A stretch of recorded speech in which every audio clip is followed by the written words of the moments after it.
bật từ đây.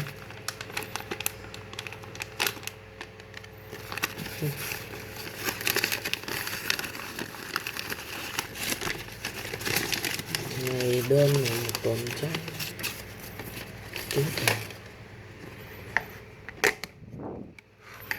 ok thật.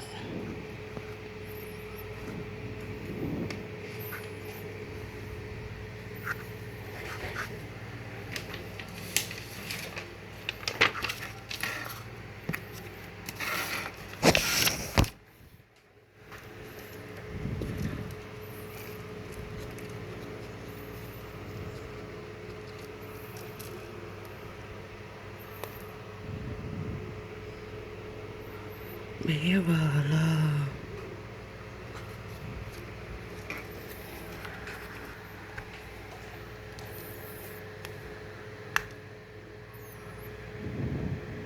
sống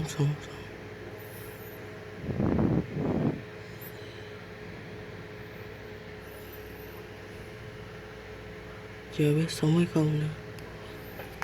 Tắt đây.